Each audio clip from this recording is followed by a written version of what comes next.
Anong ine-next move mo? Tigulan. Ha? Tigulan. Diba sabi ko sa'yo po, protektahan mo tong queen. Diba? O, ngayon, nandito na yung bishop ko, pwede ko siya kainin, diba? Diba? O, pero ikaw ang gagalaw, ikaw nang gagawa next move. Anong gagawin mo? Ito. Pwede niyang kainin yung bishop. O, bili, kainin mo na. Hindi ganyan. Kung nasaan yung pyesa ng kalaban, dun lang siya pwedeng kainin. O, I-shoot. oo, yan, o, dyan na yan sa'yo. O. Yan, nandiyan na yung queen mo. Si Papa naman ang gagalaw. O, ikaw naman. Queen?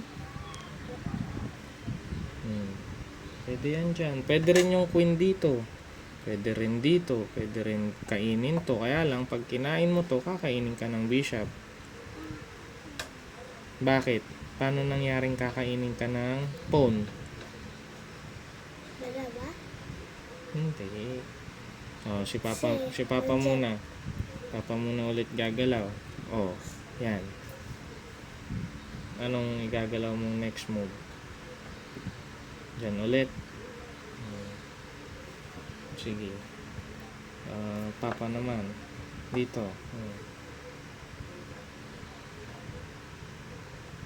Oh, hindi siya pwede gumanyan.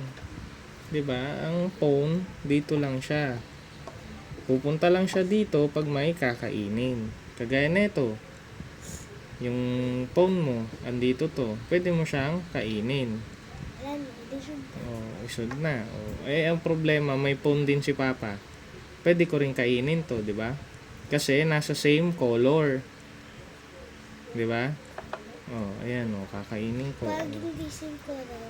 Hindi mo pwede kainin. Kailangan same color. Oh, ikaw, anong gagalaw mo?